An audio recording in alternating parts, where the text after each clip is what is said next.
Good morning. I'm Jessica Matthews, President of the Endowment. It's a great pleasure to welcome you here. See a lot of old friends in this audience. In addition to a rapidly warming planet, we are facing, as all of us are very aware right now, a fragile and a halting economic recovery, a stiff competition for resources from a very tight global market, a hefty risk premium on oil as a result of the historic events in the Middle East, which is not going to go away for, not likely to end anytime soon. And energy, of course, is at the intersection of all of these challenges. We're not only competing for resources, but we're also competing for market share in the green industries of tomorrow. And of course, we're heavily contributing ourselves in the U.S. to climate change through patterns of building and of transport and of lifestyle that lead to deeply inefficient energy use. Policy change, as we all know, I think can change all of those things, creating win-win outcomes. And smart investments in clean energy can help to not only to curb emissions, but to unleash innovation and to spur the creation of new jobs and new technologies. But the question is how to get there, both as individual nations and as members of an interdependent international community. Here at Carnegie, our energy and climate team is working on these issues in all three of the world's largest energy carbon emitting countries, in China, in the U.S., and in Russia. Where is this? Oh, I see, it's all right, it's yours.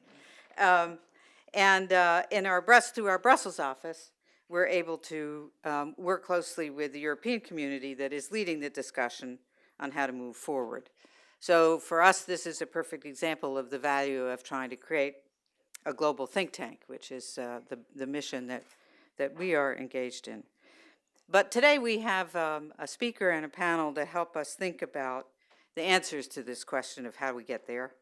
We are particularly fortunate to be joined by Connie Hedegaard, the first EU Commissioner for Climate Action. Commissioner Hedegaard has had a distinguished career in both politics and journalism. She was elected to the Danish Parliament at the ripe age of 23, at the time making her the youngest ever Danish MP.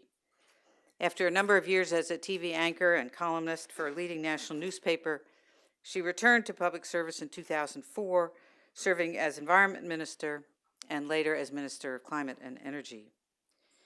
In 2009, as I think everybody knows, she led the UN Climate Change Conference in Copenhagen, which sought to lay the framework for deep reductions in carbon emissions. And that same year, she was named one of the world's 100 most influential people by Time magazine.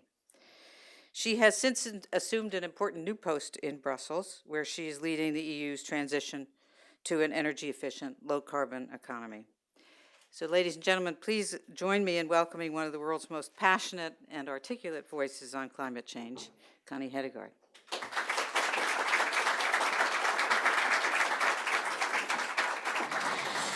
Thank you very much, Jessica Matthews, for your most kind welcome, and thank you very much to the Carnegie Endowment for the invitation to say a few words here this morning, and I'm looking forward very much to the discussion also afterwards. I remember some years back when I participated at the Clinton Global Initiative, and Hillary Clinton was talking, and she got a question from the audience, and then she just said, you know, I'm not going to mention the K word. The K word was Kyoto. It was not possible to mention the K word. Now, having been in the US for the last 5 days and have been also to California and met with different people at Congress yesterday, I get the feeling that now you cannot even name sort of the CC word. You cannot even name climate challenge or global warming. And that's why I would start by doing exactly that. I guess that since you're here today, you would not sort of be in doubt that we have a climate challenge, but it seems that sometimes we tend just to forget some basic facts, like, for instance, that 2010 was the hottest year ever recorded globally, together with 2005, and 2010 was the year ever recorded globally with the most precipitation. And I think that it's just important now and then. I'll come back to why we should also talk about energy efficiency and jobs and innovation and green growth and all these kind of things. But I think that it's still important now and then to recall that because we had an economic crisis, that did not mean that the climate challenge crisis just disappeared by itself. It's still there. There is still a challenge to be handled. The alarm was not called off. Of course, it's not so that every time we have some strange weather, then we could just say, well, that's climate change. On the other hand, it's a bit strange when people look out of their window and they have a cold winter. That was what we had in Europe this year. And then people tend to believe that, okay, if it's cold outside, it must mean that there is no global warming going on. And I mean, it is rather simple just to state that weather and climate is not the same. It's of course not so that you can say that it's due to climate change that we saw the heat wave in Russia, that we saw the floodings last year in Pakistan, that we saw huge mudslides in Brazil and in China and all the other weather-related events. But it is worth a thought that what we have seen unfolding in these different areas is very much in line with what scientists have warned us would be more normal in the same kind of areas. I just wonder in which other policy areas would we really ignore that so many knowledgeable people, so many scientists within a field come up with their warnings, come up with their statistics, come up with their facts. Normally, if somebody very, very broadly within a sector, within a scientific area, sort of said there is 90-some% risk that this or that would happen, normally then we would take action. But even those who do not believe that there is a climate challenge should not be able to agree with the rest of us that in a world where we are going to become 9 billion people when my children will be my age, wouldn't it then in any case be a really good idea to build the more green growth economy that Jessica was referring to? Wouldn't it in any case be good to become much more resource efficient? Wouldn't it in any case be good to be less dependent on fossil fuels? I think that this should be the area where those who are skeptics and those who understand that there is a climate change could at least agree on some of the tools that are needed in order to combat climate change. But I want, after these days in the United States, to say one thing, because I think it's rather important that climate is still part of the discussion. I have heard many here tell me about for how many decades, hundreds of years maybe, you will have shale gas. So we could just turn into shale gas. I understand that, and I understand it's better than oil, and as a bridging technology, I understand the potential there. But it's just, if that would be an excuse for not addressing climate change, wouldn't that be exactly the same as if the Chinese said, okay, we have coal, very dirty coal, but we have coal for the next 500 years, so what is the problem?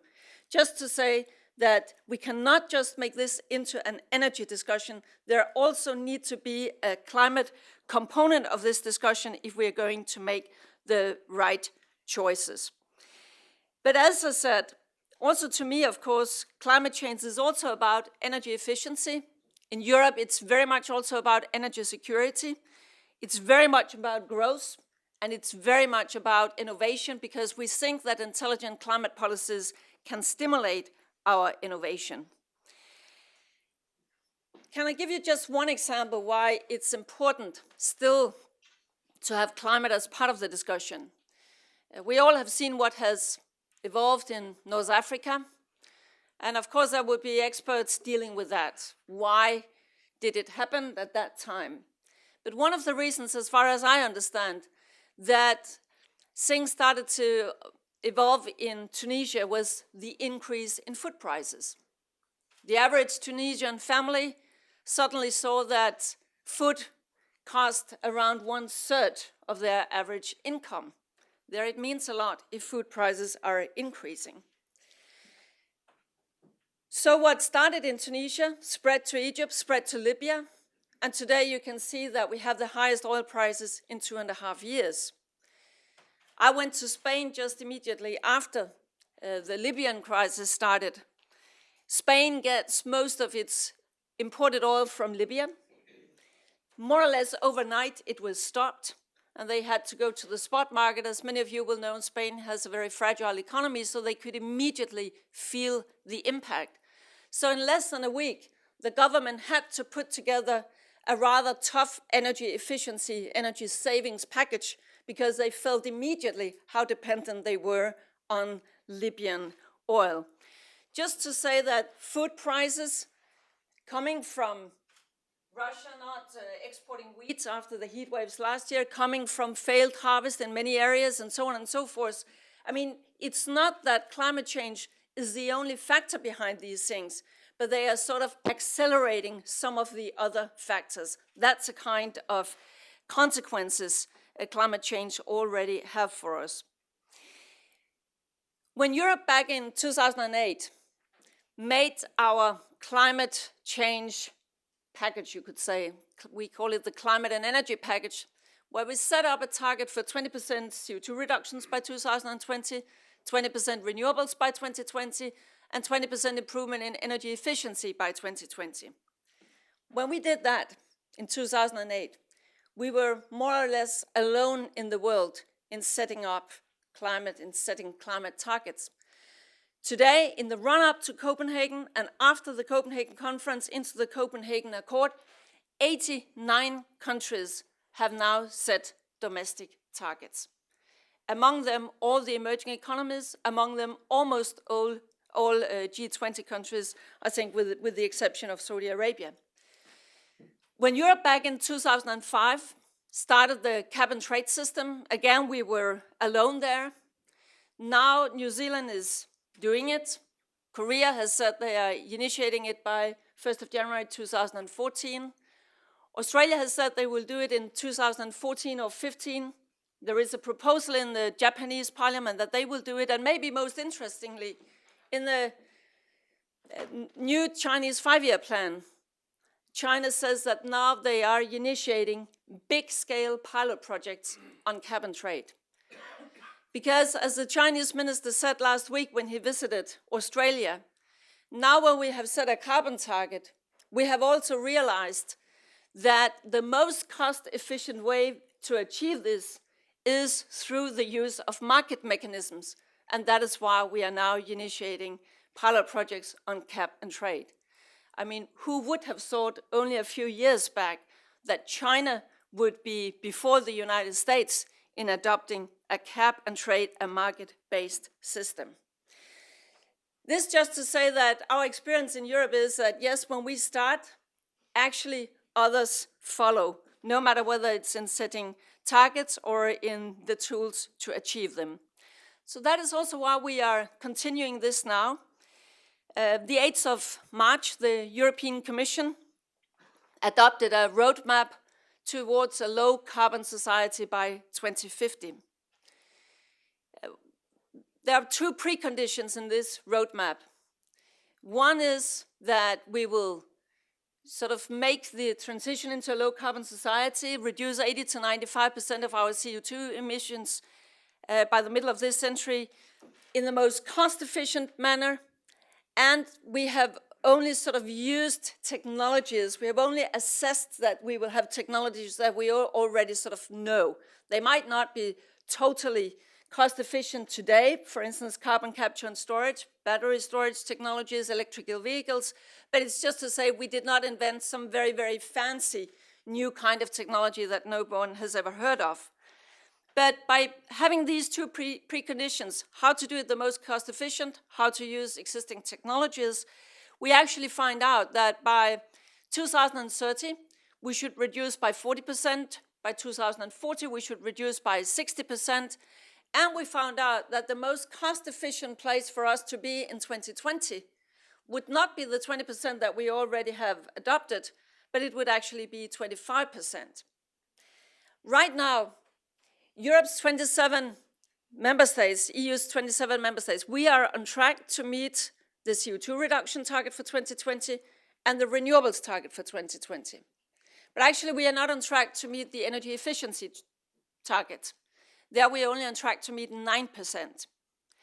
In other words, if we actually just delivered on our own target on energy efficiency, that in itself would bring us to the 25% CO2 reduction by 2020, which our modeling, our cost-efficient analysis shows would be the right place to be.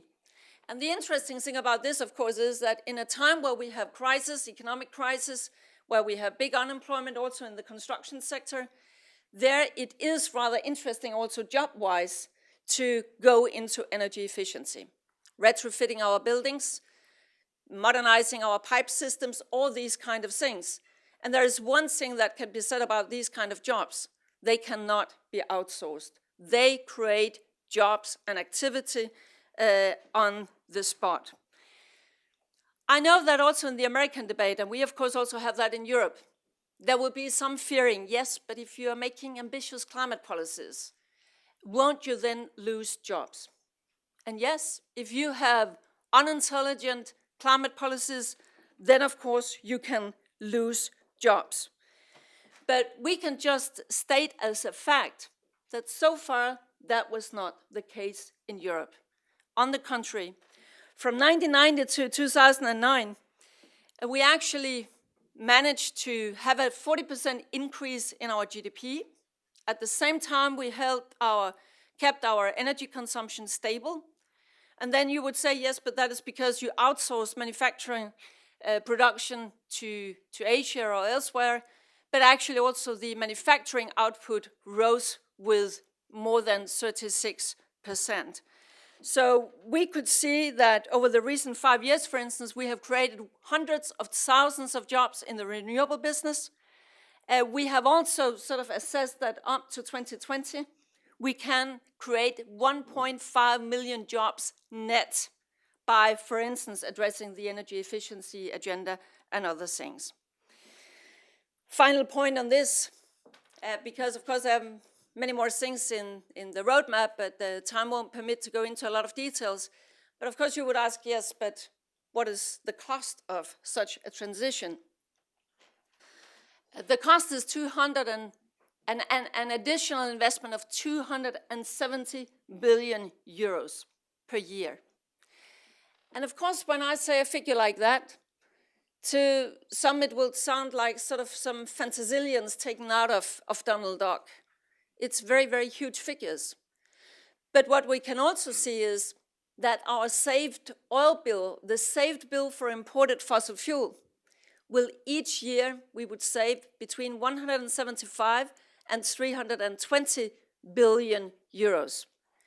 Improved air quality would give us some co-benefits in the proportion of more than 80 billions per year, and so on and so forth. It's just to say, when we're talking about this transition, we should not just see it as a cost.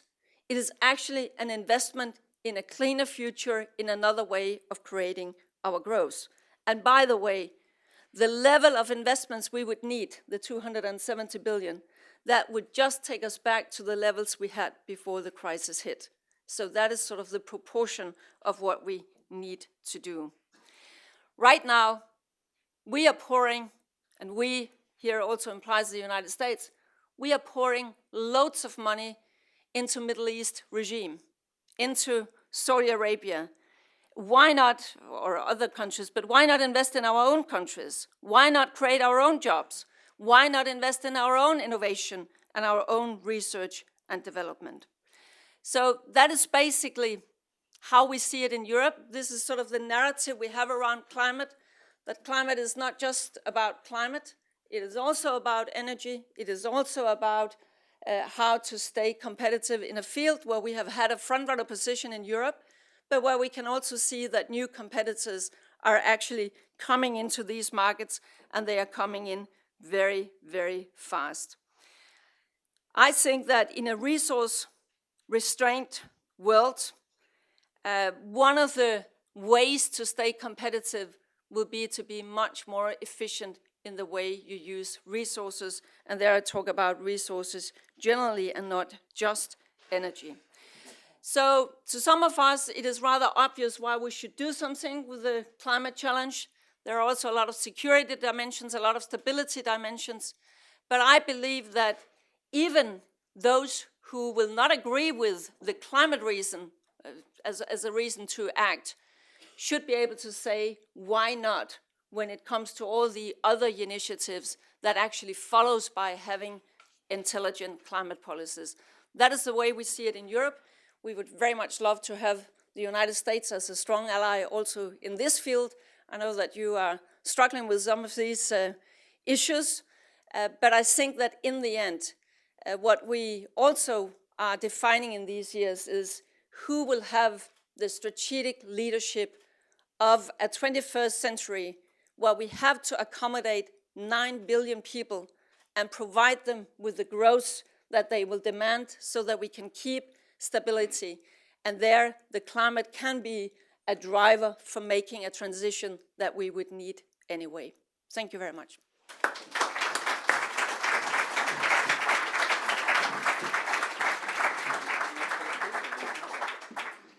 Thank you, Commissioner Hedegaard, and welcome everybody to this conversation.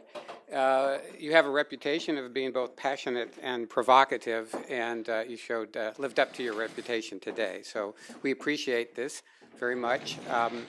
My name is David Burwell. I'm the Director of the Energy and Climate Program here at Carnegie Endowment, and as Jessica noted, that one of our goals of our program is to create a global platform for experts and scholars in climate and energy to have a mutual learning conversation here and throughout the globe through our regional centers. And this conversation today is an example of where we want to develop this capability. And we're very lucky today to have a very expert panel to make their own remarks on Commissioner Hedegaard's speech. I do want to apologize first on behalf of Jonathan Elkind, the Deputy Assistant Secretary for International Affairs at the Department of Energy. He wanted to be here this morning.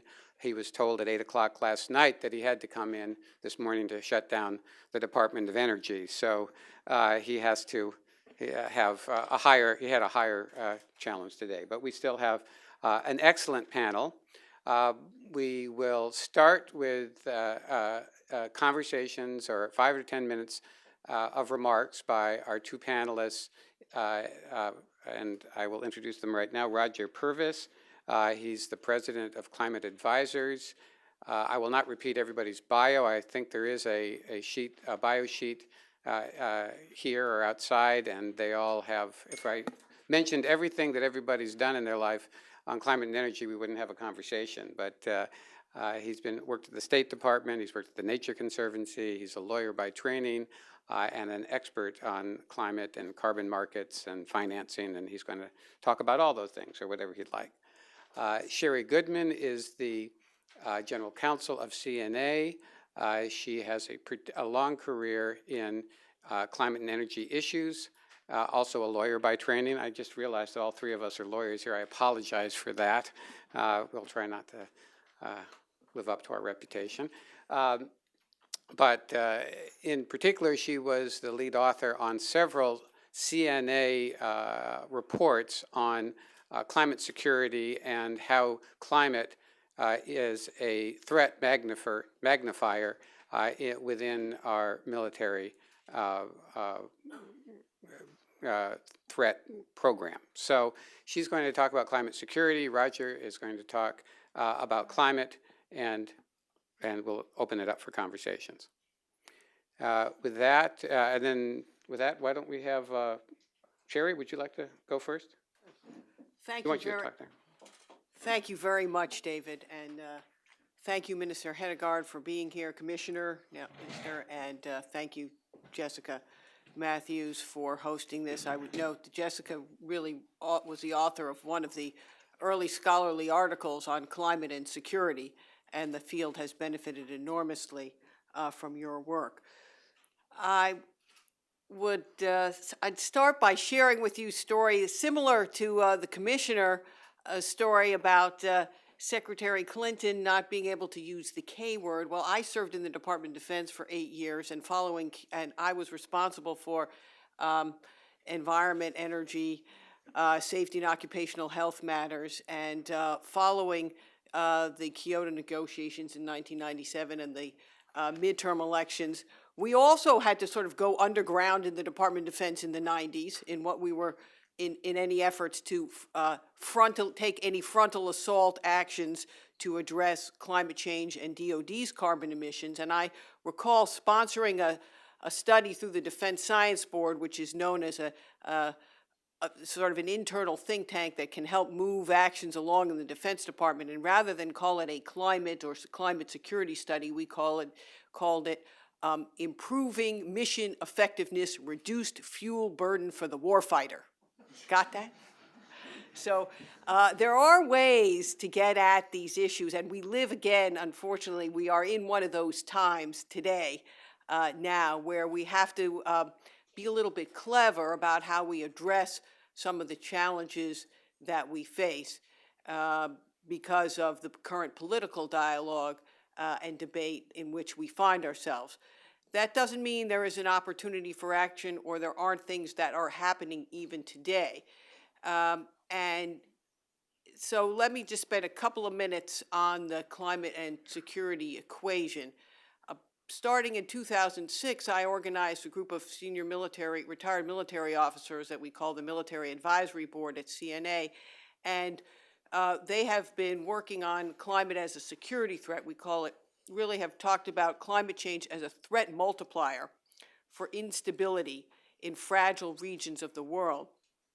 And that has a number of dimensions: food, health, water, and migration. I'll take each of those. And I would say to start out that the important part about this, our investigation into the implications, the national security implications of climate change, really has been to begin a whole new era of including in national security planning in the U.S., and I would say I know this is happening in other countries as well, that we work with understanding from a national security and military planning and defense planning perspective what those implications are, and that is critically important. And that continues today, despite the sort of political rhetoric. So if we just start with, briefly with food, as the commissioner said, there is evidence that some of the food crises have as one of the causes climate roots, and understanding better that and how that will affect humanitarian crises in the future is becoming increasingly important, specifically in Africa. And the United States AFRICOM, Africa Command, is particularly seized with this issue of how food and water together in the future will affect the military missions that the U.S. may be called upon to undertake, and is looking at that in depth right now. Secondly, health. There is evidence clearly as climate changes that infectious diseases are moving into more temperate regions and creating problems not only for our troops. I used to, one of the responsibilities I had in DOD was I oversaw our Armed Forces Pest Management Board. These are the epidemiologists who go around and protect our troops from infectious diseases, and their work has grown increasingly over the last 2 decades to protect our troops from vector-borne diseases as they deploy. So food, health, water. There is sea level rise will affect not only military installations and communities in the U.S., of which the military is increasingly focused on understanding that impact, but also our ability to operate around the world in key strategic locations, such as Diego Garcia in the Indian Ocean. The obvious case in point here is the Arctic. Changing Arctic is going to mean a much different geostrategic landscape in the future as navigation becomes possible in the Arctic, and there's other access to energy and mineral and other resources. So that whole way we think about what are critical choke points, what are key strategic relationships is evolving as we better understand and see a changing Arctic.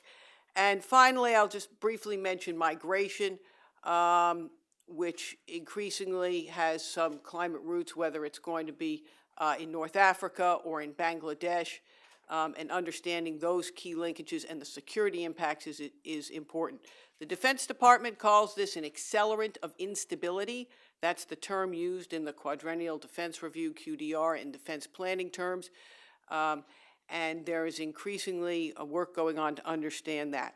I would just briefly mention that energy also, DOD is the largest energy user in the United States, and it is beginning now better to understand, although it's still small, total energy used is about 1% of U.S. energy, but in many ways it's a microcosm of our economy and our society, with a very large building stock, which is increasingly trying to make more efficient, and also, of course, much fuel use for airplanes, ships, and tanks, which also is trying to better understand how alternative fuels can reduce our reliance on imported energy from those who would do us harm. So understand how energy and national security are inextricably linked, and that we need to improve our energy posture in order to improve our national security posture.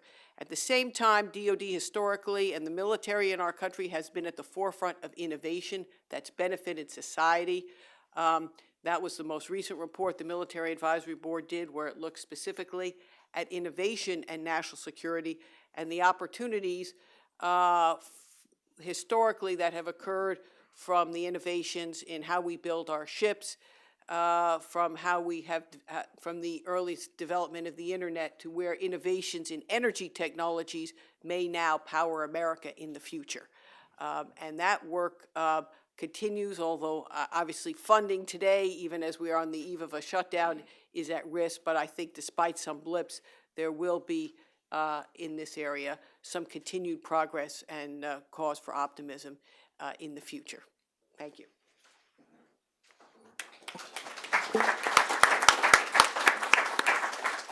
Thank you, Sherry. I'd like to reintroduce another panelist, Nigel Purvis. I don't know how I got Roger, but where that came from, but Nigel, go ahead. Great, thank you very much, David, and thank you to Jessica and the other great folks here at Carnegie. It's a pleasure to be with you today and to respond to the Commissioner's comments, and I really admire the work that she is currently doing in Brussels and the leadership role that she played in helping to forge the Copenhagen Accord, and therefore my comments are really going to be more of a reflection on the opportunities and responsibilities that the United States has to have a strong climate change foreign policy that fits into the vision that the Commissioner painted, rather than differing with the approach that she outlined. Sherry has been a real leader on the energy security issue for more than a decade now, and the work that she and her staff at CNA have been doing through the Military Advisory Board is really commendable, and I think she's done a wonderful job of helping to reinforce why climate change is a national security threat for the U.S. and why addressing climate change should be one of our foreign policy priorities. I would argue a pillar of our 21st century foreign policy. Let me just take stock of where we are globally. The mitigation pledges that countries have put forward, the promises that they've made about what they will be doing between now and 2020 is about half, when taken together, about half the level of effort that is required in order to put the world on a pathway towards climate protection, to put the world on a pathway that's consistent with what the world's scientists are telling us is necessary to avoid the most dangerous risks of climate change. So we have, as a foreign policy challenge, the question of how to help countries deliver the pledges that they have made and also increase the overall ambition that countries are pursuing to close the gap between what is needed and what has been promised. And there are two large solutions for that. Fortunately, there is an emerging consensus among particularly major emerging economies that green growth is in fact the preferred development paradigm, that by pursuing climate-consistent, climate-smart policies, China can improve its energy security, that it can deal with local air pollution issues it can help support social stability, that in Korea the way out of the recession is in fact through export promotion in the green economy, in energy efficiency technologies, and in new renewable energy. That in Mexico, that the path to social stability is through reforms in the forest sector and land sector, through a modernization of the energy economy in that country. So many of the world's major emerging economies where emissions are in fact growing fast are the countries who are leading. They have perhaps faced lower political and social costs to moving towards green growth than we here in the United States do as a result of more entrenched political interests and a more mature economy. So we in the U.S. have a lot to learn from other countries who are discovering that the climate smart policy is not just good for the climate, but in fact can benefit many of our broader economic and social objectives. So one of our challenges, one of our foreign policy objectives should be, answering the question, how can we further nurture this emerging green growth ethic and support and build an international architecture that will make it possible for countries who have the political will to act and who are not asking for conditioning their action on additional financing. How can we make it possible for them to deliver on the policies that they in fact want to pursue? And I think the good news is there's a lot that can be done. We've got 20 years or more of experience fighting each other in a very ideological climate negotiation, but we have yet to build the more amicable, friendly architecture for international collaboration on energy technology and on best practice policies in the energy and land use sector. The Clean Energy Ministerial process that Secretary Chu launched last year, I think, provides an opening for a more collaborative dialogue among major emerging economies that can share in a peer-to-peer manner, as opposed to the traditional north-south developed and developing country divide, information and knowledge about what policies actually work and how to put in place the governance framework, the regulatory framework to actually drive change. We need to put that process and the efforts to support the, policy reforms in the major emerging economies in particular, really as a center of our climate change foreign policy. Absolutely, we need to continue with the global negotiations, and they have a role, but that cannot be the sum total of U.S. foreign policy on climate change. We need to be nurturing this green growth ethic.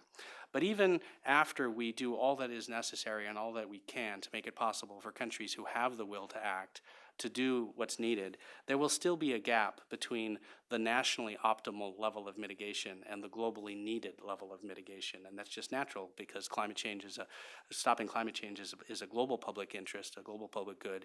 And to get the global level, optimal level of action, we need to have a more collective response.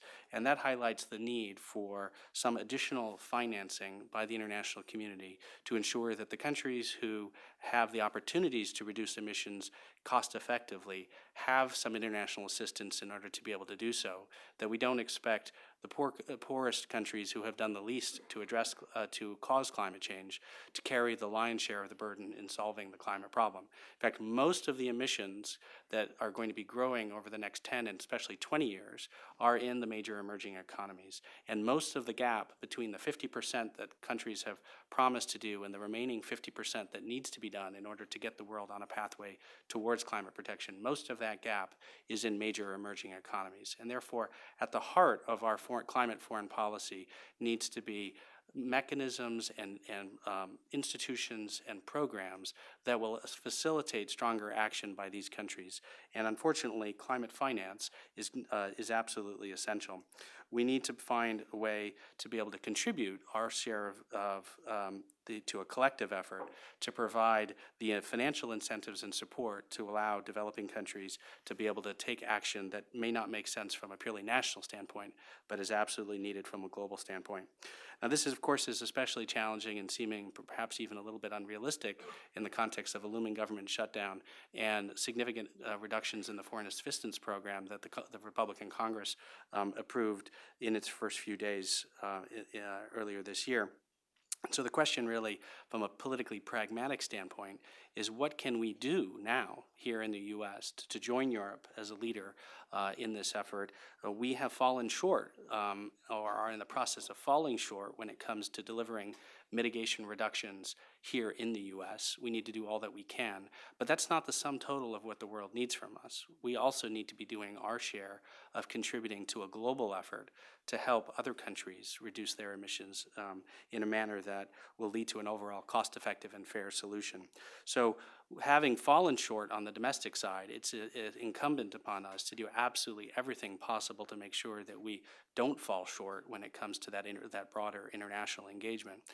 Participating in an international climate treaty would absolutely be an important part of that leadership, but by no means the sum total.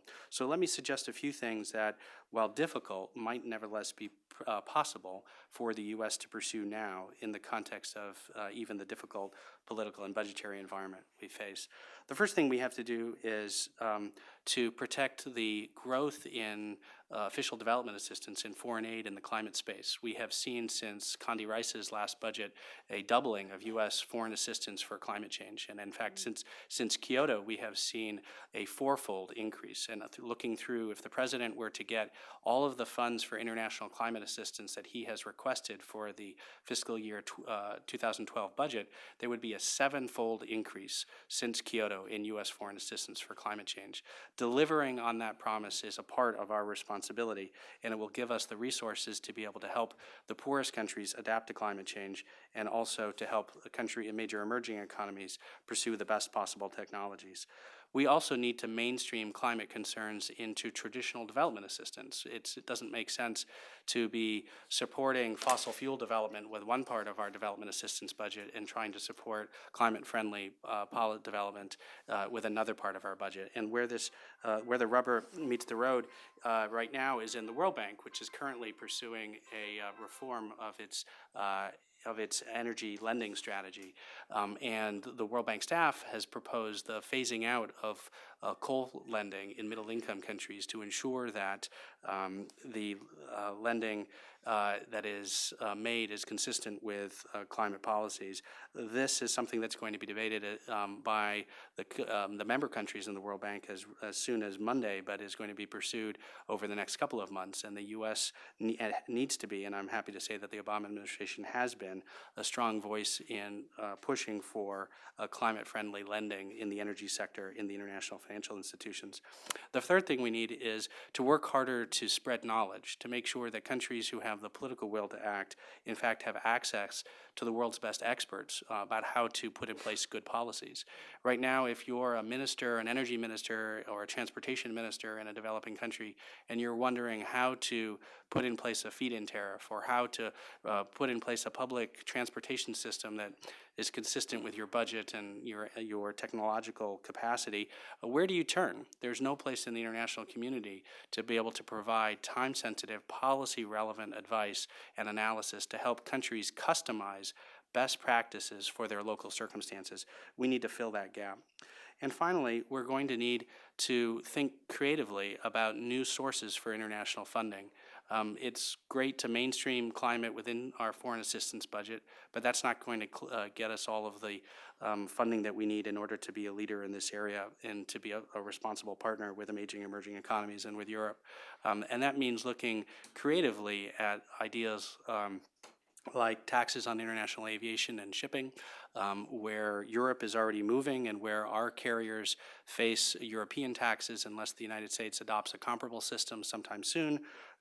Or it may also mean working to ensure that the Farm Bill includes incentives for farmers and companies to invest in carbon conservation in the land use sector, including in developing countries where countries like Brazil and Indonesia are clearing tropical forests and contributing to the climate problem in very substantial ways. So we need to figure out a way to raise additional resources other than through a cap and trade bill, since clearly a climate bill is not likely to pass this Congress anytime soon. So those are some initial thoughts.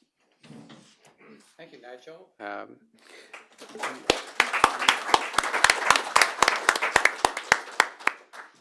This is a theme of this conversation is about collaboration, and Nigel gave us several different areas where the EU and the United States could work together within the context of the international community, the global community, to collaborate more effectively.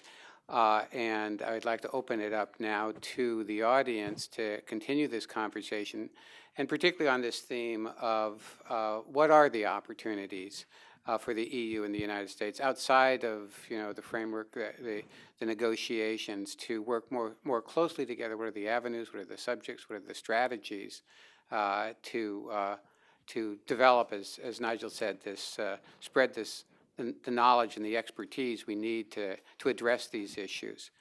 And is there microphones? May has microphone here, so if we are being taped, so I would appreciate it if you would identify your name and your organization before you ask your question.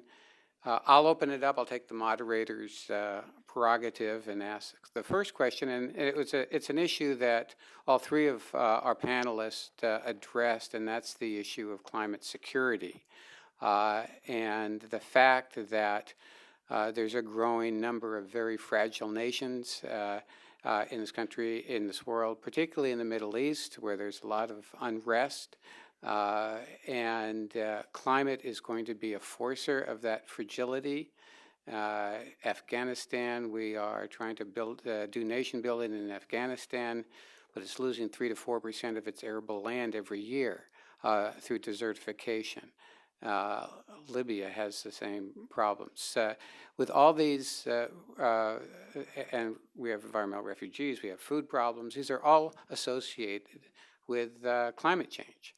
It's a threat to the U.S., it's a threat to the EU, and the question is how could our country and the EU work more closely together, either directly or through an intermediary? Is NATO a potential intermediary to address this? Can it think that far ahead to prevent the conflict before it occurs? What are the opportunities in this area to address that problem? Commissioner, would you like to?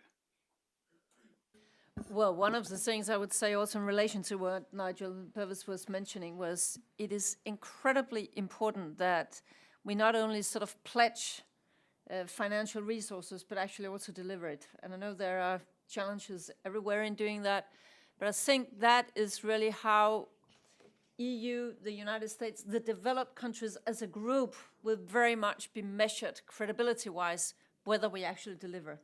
I think one of the reasons why Cancun was a relative success was that the pledges from Copenhagen on Fast Start Finance was actually sort of, at least on paper, it was delivered. Not the 30 billion, but 28.5 billion. That was a relatively good score. But now we will really be measured whether we deliver. We are very much doing that in Europe and will continue to do so, but there we will be seen as a group. I also agree very much with on the innovative financial sources. If we could work together there, that would be very, very good. Anyone can see. Of course, by 2020, we cannot have $100 billion delivered each year through public budgets. There is no way it's going to happen. There we have to find some innovative means. It could be through the carbon market. It could be through a levy on bunker fuels. You mentioned aviation. I mean, we just have to find some sources where you do not have to go back to I do not know how many finance ministries each year to get the money out there.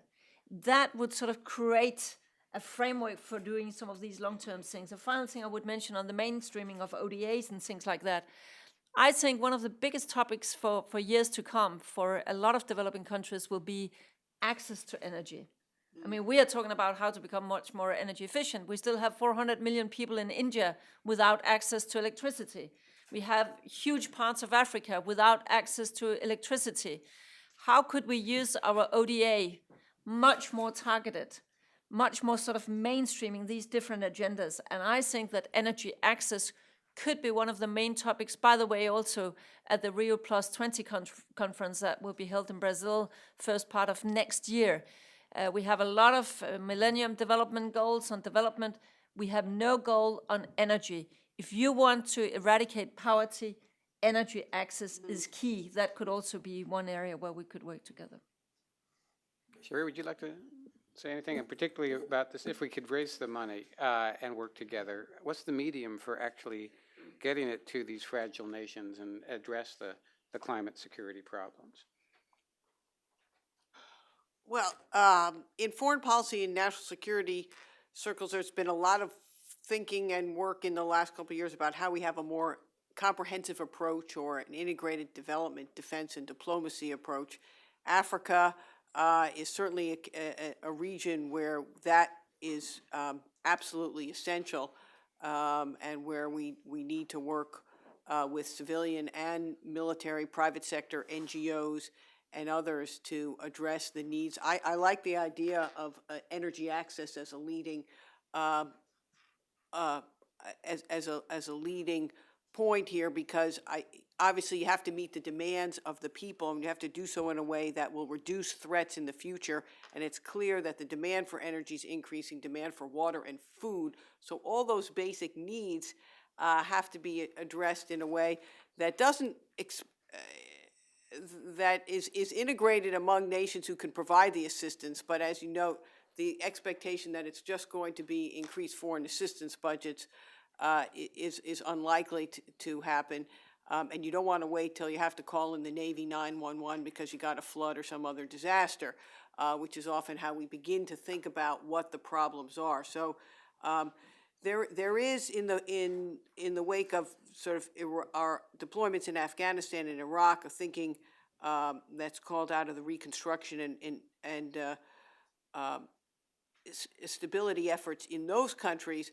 How do we better integrate across civilian and military operations? And I'm hopeful that we will be using those skill sets, those mechanisms, coordinating mechanisms both within our own government and with our allies, to really begin to think about how we address these set of challenges, basic water, food, and energy needs on a global and continuing basis, as we see that security challenges in this modern era are less of the acute, are both the acute, here's the problem, but also the long-term challenge that we need to do some planning for.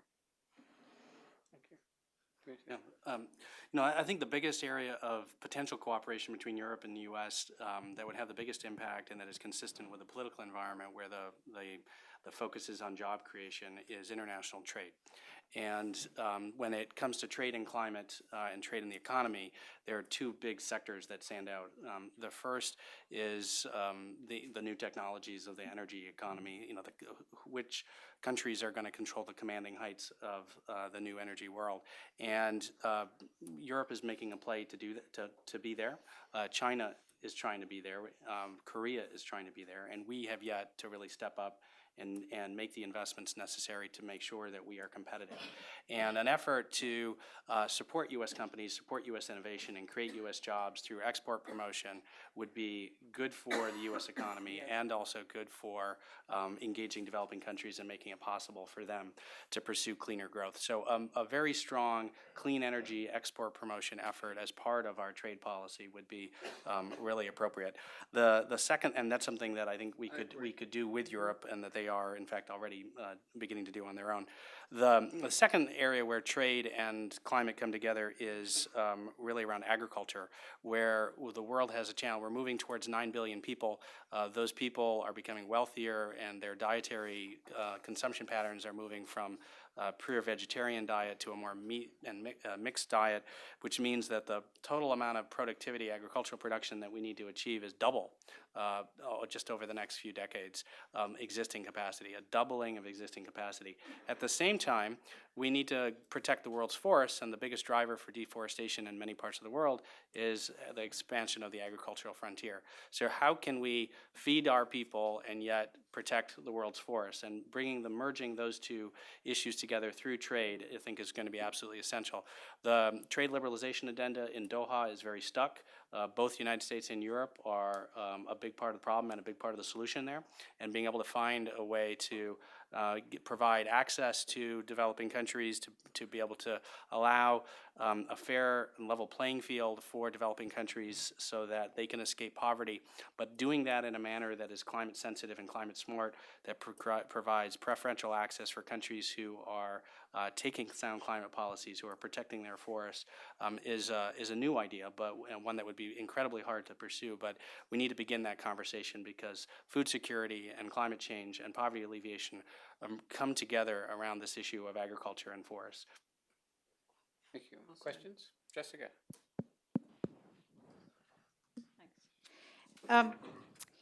Commissioner Hedegaard, one of the things you said I found shocking, for as long as I can remember, I've been saying, and others who I think are smart about energy, that efficiency improvements are the largest, most easily available, cheapest and quickest source of energy. So it was surprising to me that Europe is meeting its goals on the harder issues, on renewables and cutting emissions, but so far behind on efficiency improvements. So I wondered if you can tell us why and what's happening, what's the holdup, and I think one of the reasons why is that when we did this package in 2008, we had a binding target on CO2, there were binding targets on renewables, and there was a total effort sharing done. Each country would have to do that and so much of the effort. That was binding. And there they have to sort of report and come up with very specific plans. The target for energy efficiency was not binding. And somehow it also is a story about sort of when something is binding, it makes a difference because then it focuses sort of the political interest and activity and creativity. So we're having this discussion now whether the energy efficiency target should also be binding. So far, member states have not wanted that to be so. They said they will decide themselves. But the Commission has very clearly said, now, okay, you say you can deliver 20% voluntarily. It was confirmed by heads of states as late as in February. And we said, okay, you have 2 more years to prove that you can do it voluntarily, else we will come up with a proposal to make it binding. But you are right that it's sort of strange because it can pay off. I mean, I come from a member state, Denmark, where since the oil crisis in the 70s, we have systematically addressed energy efficiency. And we are, I think, the second most energy efficient economy in the world after Japan. But even there, I know that there would still be a lot of things you could do with retrofitting buildings, still low-hanging fruits. In many of our new member states from the Eastern European part, I mean, there are still countries that do not have individual metering. There are so many low-hanging fruits still, and we can see that the payback time will often be 3 years, 4 years, insulation, windows, very simple things. It's not sort of rocket science. So final point on that, what we're trying now also to work with in Europe is some innovative ways of financing these things. I mean, like I do, that people somehow think it's more interesting to invest in a new kitchen in their house instead of new windows. I mean, it's just really annoying to spend money for these kind of things. How can we sort of make some investors go in, make the investment, and then get the money back, for instance, through the saved heating bill over so and so many years afterwards, the energy service companies. It's a new business area in Europe, but we tend to believe that this can be very big, and the time is, so to speak, ripe because of the unemployment in the construction sector. So the member states are trying to focus more on that. And final point, I also believe that now when again we see increased energy prices, then the temptation will be much bigger to go into this area. I think it's Denmark over the last 7 years, if I understand it, the GDP has grown quite a bit and energy use has remained flat. Is that, in fact, you're an energy exporter?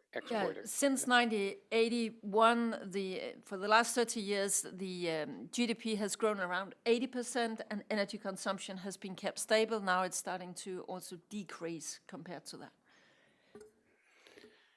Yes, sir.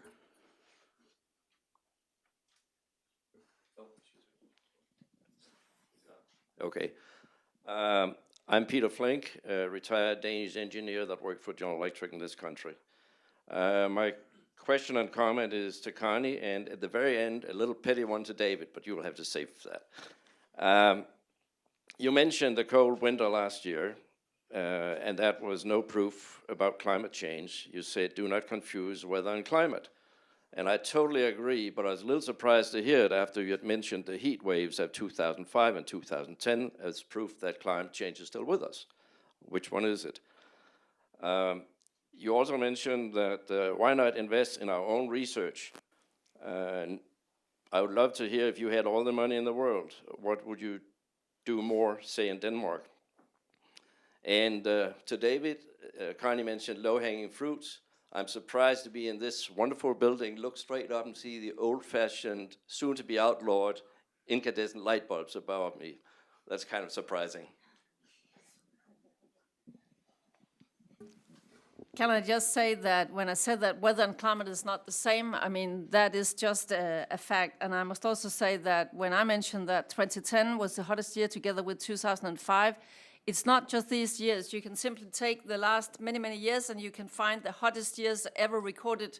90-some% of them will be within the last 20 years. So, I mean, what we are talking about and what science is talking about, and I'm not a scientist, but that is very, very, very long time scales. So that was just my point, that people should not sort of mistake weather for climate. I think that there is a very, very solid knowledge base there. But, you know, my very pragmatic view as a politician is I'm not a scientist.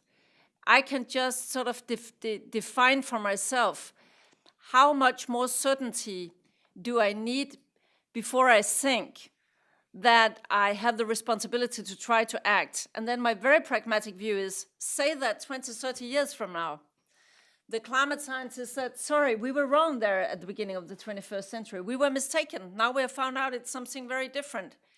What would then be the worst thing that had happened if we had invested in more clean technologies, if we got cleaner air, less polluting cars, and so on and so forth? So that is my very pragmatic view. Whereas if the climate scientists are right and we are ignoring it, then it would be a huge responsibility 20, 30 years from now, said, yes, we heard it, we knew it, but we didn't do anything. So that is sort of my pragmatic answer to that.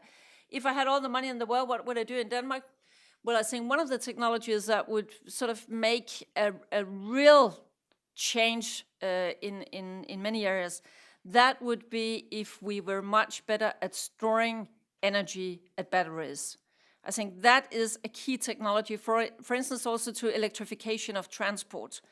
The roadmap that I referred to that we are having in Europe now, the 2050, the new thing there is also we are not only addressing the power sector and industry, as we are very much doing in our cap and trade system. Now we also have indicated the range of the potential cost-efficient reductions in agriculture, in buildings, and in transport. And we have the huge challenge that in transport, that goes for Europe as well as the United States, emissions continue to increase. When you mention Denmark, in a country like Denmark, where we have a lot of wind-generated energy, for instance, that sometimes, if we could store that in batteries in a very efficient way, that could be a game changer.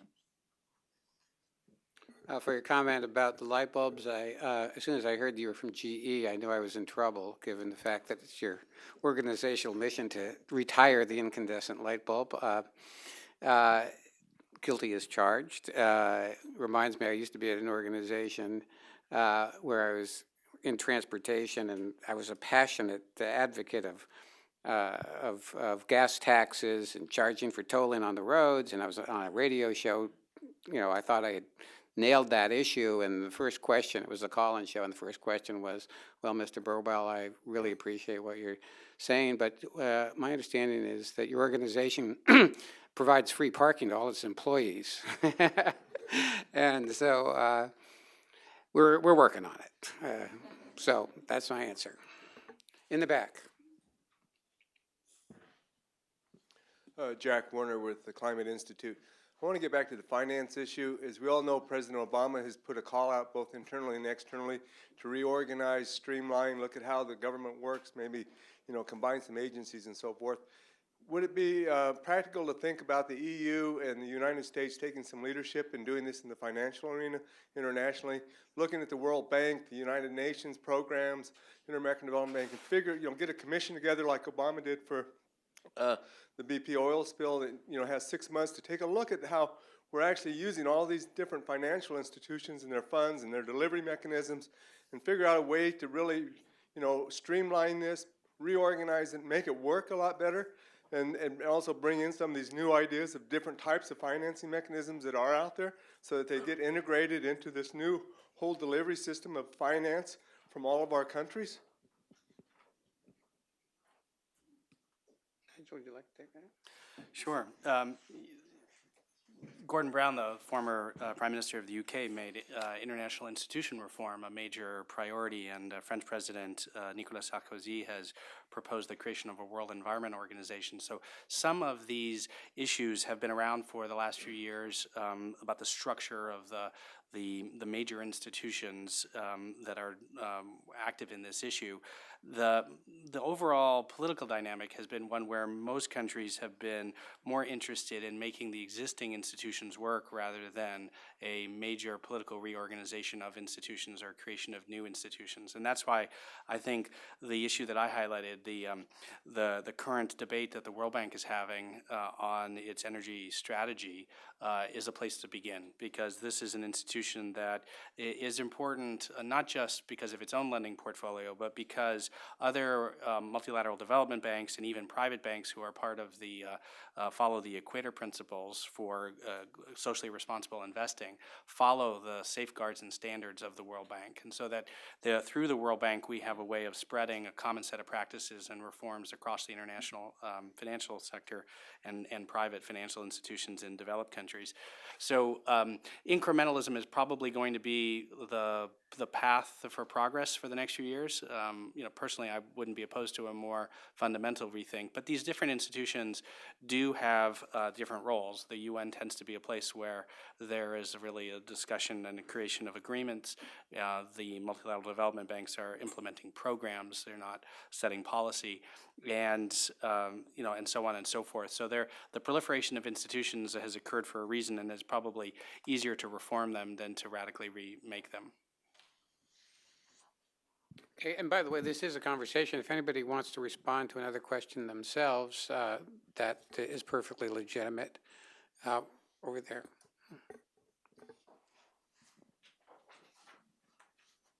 Thank you.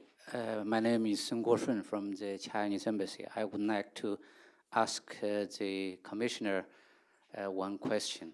The first commitment period of the Kyoto Protocol is going to expire next year, so it is very urgent to conclude a new agreement or renew the Kyoto Protocol, or to extend the Kyoto Protocol for another 5-year period. And I heard many times that you urged to sign or to reach an agreement in Durban, South Africa this year. And looking at the situation here in the Congress of the U.S., it seems that the U.S. is not prepared to do that. And you also know that Japan, Russian Federation, Canada, etc., are not prepared to reach an agreement either. So what will be your proposition to do in Durban, South Africa? Is it possible for EU to declare unilaterally to continue its commitment under Kyoto Protocol for another 5 years? Thank you. Thank you very much. Let me first say I think that it's absolutely key that we keep, so to speak, the Kyoto acquis. It sounds maybe boring, but those who say we need to invent something new should just be aware that it has taken many years to agree on sort of all the many details we have in the Kyoto Protocol, and that work should not be lost. I mean, we would be back again at exactly the same kind of discussions, so that is a key priority for Europe, to take care that whatever has been achieved there somehow is surviving into a new system. On the question of the second commitment period, Europe was very clear. Last year, we are very clear. This year, we are open to a second commitment period. We said that very clearly last year up to Cancun, but we also attached some conditions to that, because we said there are some problems in the Kyoto set up, for instance, on the AAUs, it is sort of 10 billion tons of hot air that will be in the system. I'm not going into the details, but that will have to be settled, because else, if that was sort of just carried on, it would level out, more than level out, all the efforts of Europe up to 2020. So, I mean, we would be sort of investing in vain. That's one condition. There are other things on what is called the LULUCF accounting rules. And then we have said that others will also have to commit as well. You know, the challenge is when, as you also referred to, for instance, Japan was very explicit last year saying they're not going to take a second commitment period. Russia has also sort of been very reluctant to do so. We, of course, will have to sort of, I mean, we, the international community, will have to consider how much sense would it make if Europe was standing there alone and the rest of the world is not there. So that is a challenge, and I know that right now when we speak, they are still negotiating this at the negotiators meeting in Bangkok, and that is a key issue. We opened up last year, we're open to a second commitment period, we still are, but it will, of course, have to be on certain conditions. You're right that in many aspects, Durban looks very difficult. You're also right when you say that there are challenges, for instance, in what is doable in this country. But of course, there you also yourself represent a country that has a huge power at the negotiation table. And if, for instance, China said it were sort of ready to give its commitments that it has already given in a binding form, that could, of course, also be a game changer. Just to follow up on that a little bit, is the end of the first commitment period, you know, a cliff, or is it a bump in the road? I mean, is it really something, if we don't have an agreement in Durban, can there be a hiatus period where everything keeps on going, or is it really going to, things start to unravel if there isn't an agreement? There is sort of this notion as if then everything breaks down. I mean, we think that it's urgent to try to move in the direction of an international agreement. No doubt about that. We think that's very important. But for instance, in Europe, we have said that we will continue. I mean, we have built our legislation up to 2020 on Kyoto principles. That's not sort of going away. We are continuing to do that. We will continue also to have offsetting. You know, there are many aspects where things will continue. But that does not sort of mean that the urgency of the matter should not be sort of taken into account. I also think that we should not underestimate. There is expectations out there with people, maybe not out here, but in big parts of the world, there is huge expectations that when we sort of manage to mobilize broadly public opinion, citizens' interest, civil societies, a couple of years back, they of course also expect that their elected governments can now do what is needed. And what they said in Copenhagen, they agreed is needed to stay below the 2 degrees, to deliver what is necessary to do that.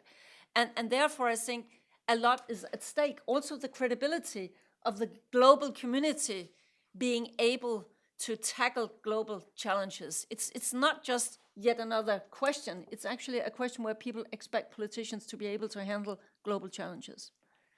Anybody else want importance of Durban? Okay, it's all men here. Is there any ladies? Oh, there you go, right there. Thank you very much for organizing this. This is really a treat, particularly with all the things coming out of Berkeley and other places. Connie, Could you say who you are? Yeah, I'm Dorte Werner from the World Bank. It's really nice to be in Washington and hearing what you were saying, because when you are working on climate change every day, you can go to work, be an international organization. When I speak to people all over the world, when I travel in the countries, I meet the poor people that are faced with all these challenges every day. But when I walk to work here, I have a hard time, because there's many people I meet that listen to the guys in Berkeley right now. Anyway, this is my opinion. I have a pretty straightforward question to you and the EU regarding to the concentrated solar panels and projects in North Africa. It's a climate investment fund together with the African Development Bank doing this big clean energy project. Since the financial crisis, Spain have really cut a lot, as I understand, on how much support they were going to give. A lot of the energy for these solar panels could be transported to Europe. We talk maybe about 10 to 20%. And I wonder, what is EU's policy? I don't see very much of your development policy going toward North Africa. And given this time with the crisis, the need jobs and so on and so forth, it's maybe an opportunity of working together about something practical, creating jobs, creating new industries, also completely changing the way energy is produced in these countries. And also I'd like to hear from you how the US maybe could have a stake in this. I mean, there's ways to go about the revolution in North Africa and the Middle East. One practical way is to support this kind of job creation and things that could happen. Thank you, Dorothy. Can I just very briefly say that now when it comes to North Africa, the EU is very much sort of discussing the neighborhood policy, including also what can be done, as you say, in very, very practical fields. One thing is to handle the situation right now, but sort of the longer-term cooperation, which fields should it be, how could we do it, and so on and so forth. So this is very much part of the picture. And I know that also my colleague, the Energy Commissioner, is very much interested in this Desertec project. Also, in the development field, we are trying through the EU budget to have this energy and energy access, as I mentioned before, but also energy cooperation as one of the key priorities for the EU, for the Commission development program, which is very big and particularly aimed at Africa. So this is very much in the picture also from Commissioner Peebles in his preparations for the budget. Well, the countries where I think there is the greatest potential to align with national development priorities for investment in solar in North Africa are the countries that are not the petroleum-rich countries. So we're really talking about Morocco, Tunisia, and Egypt as the ones that have the most need for domestic need for energy technologies. And those happen to be the three countries where the U.S. actually has strong foreign assistance programs, where we have the U.S. Agency for International Development missions that are closely aligned in those countries, unlike in Libya and Algeria. So there's a real opportunity for the U.S. to be a part of the solution. At the same time, just as when there's an earthquake in Haiti or there's something, a hurricane in Nicaragua, there tends to be a kind of regional concentration of the effort, where in those instances the U.S. plays the lead role and Europe plays an important but supportive role. And as it is the European neighborhood, I would expect that really the leadership for this effort needs to come from Europe, and I'm hopeful that it will, and that once that leadership is there, both at the national political level within those countries and in Europe by providing the demand for and some of the financing for the project, that the U.S. can be a supportive player in that. Is it Dan from GE? No, my name's Peter. This morning, GE, there was an announcement, GE's going very big into solar. Is there any? I'm retired. Oh, okay. I thought you still might know about it, but I was wondering if they had a market in Africa. Okay. In back. Hi, thanks. I'm Jen Durstein. I work at the International Trade Administration at the Department of Commerce. I was happy to hear Nigel's comment about supporting or the need for a U.S. export promotion strategy for clean energy. I just wanted to comment that we do have the Renewable Energy and Energy Efficiency Export Initiative, which was launched in December by Secretary Locke.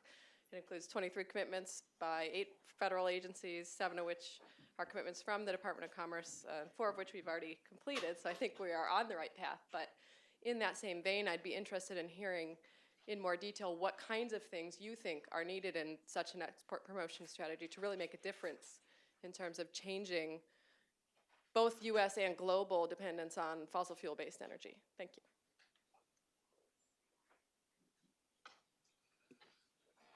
So I applaud the initiatives the administration has taken. I think that there are a couple of things that are needed. The first is to help de-risk private capital, and I think that that's an organizing principle for the work by EXIM and OPEC and the other U.S. agencies who are involved in these efforts. I think some greater effort and some collaboration with financial institutions and companies to figure out how the programs can be designed to do that more effectively so that we get the most bang for the buck would be called for. I say that not having any particular criticism of the current program, but just understanding that that's the general problem that needs to be solved.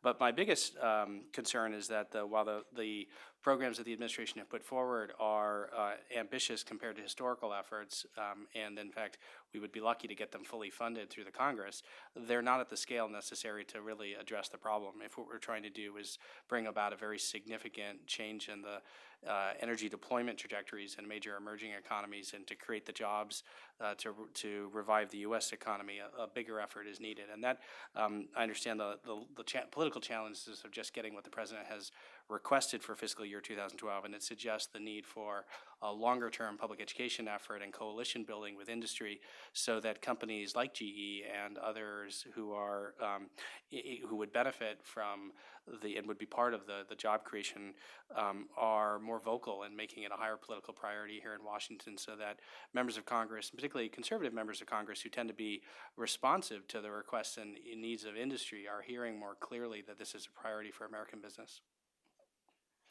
Okay, I think we have time for one more question, then I'd like to give the Commissioner time to just say anything, concluding remarks, messages to the United States for us. Adnan, did you ever? Adnan Vatansever from Carnegie. You mentioned shale gas briefly. I just wonder, do you see any signs of complacency associated with shale gas? It's not, at this point, a real... it hasn't really started at a significant extent in Europe, but in the US, it's already a very serious business, and it's also already become quite significant part of the energy picture. So are there any signs that this may put the US in a direction that makes it less interested in climate change issues? I mean, you would be better suited to sort of answer that than I am. I can understand that it is, of course, extremely interesting also in order to sort of enhance energy security. So I understand it's very much part of the equation for the future. And that is fine, and that is also better than oil, and it will reduce emissions and so on and so forth. It is just, of course, as there is also export potential and many other things here, I just say that if climate and emissions are not part of the whole equation, then you could replace foreign oil with domestic shale gas. That's very good for energy security, but then you have maybe not achieved a lot in the climate field. And maybe that could also be where we sort of end, because I believe that what is also at stake here is the way the U.S. is perceived and the U.S.'s leadership role in the world is being perceived. To many people around the planet, the climate change is a very, very important global issue. And of course, it means a lot to a lot of developing countries who are already, as we heard before from Dorda, and that we all know, are suffering from climate change. They look to leadership. I mean, they look to who is sort of trying to help us do something here. And they also have the expectations that we in the rich part of the world, who most contributed to the problem, as Nigel was also saying, how are we actually ourselves proving that it is possible to have growth and yet solve the climate challenge? And I would sort of use that as my final comment, because I'm on a panel that the UN General Secretary Ban Ki-moon has set down on green, the Global Sustainability Panel, it's called, where one of the issues that we really have to address is how can we have more sustainable growth in the 21st century. And we are supposed to come up early next year in January with our report, so that hopefully it could inspire the Rio Plus 20 meeting. And I think here it would be extremely important and very valuable if also the United States was sort of very favorable of this green growth notion. As I see it, it's the only kind of growth we can afford in the 21st century. We have to find green growth. But in order to get that, I think that we need to find ways to price common goods. We were talking before about energy access. That cannot be done by public investments. That cannot be done by ODAs. It has to be attractive for private capital to go into these areas. And therefore, we need some mechanisms how to price the common good and how to internalize externalities. That's some of the things we need in our growth model of the 21st century. And I know these are complicated issues, but that's the kind of discussions we have on this panel, because if we just continue to have sort of the traditional way of measuring growth, that is just GDP, that's just activity, but if there is harm to nature, if there is harm to water resources or whatever, then it's not sort of part of the equation. That is not the kind of way we can measure growth and talk about growth in the 21st century. So this is actually rather key. If we could have some few strong recommendations from that panel, and it could lead into the Rio +20. Some of you might have participated in some of these international conferences. You will know how terrible it is, how slow it is, how irritating it is. Sometimes it's about everything at the same time. But if we could have a few very targeted messages coming out of Rio +20, then I think we could at least make some progress in a way where as the world would need it. And green growth, as I see it, must be the recipe of development in this century.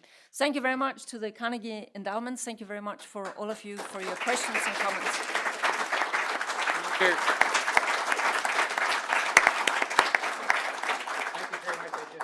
It was an honor to have you here and to host you here at Carnegie, and your passion and your message is one we need more here in the United States. And whenever you're in the United States, we'd love to have you as your home here at Carnegie.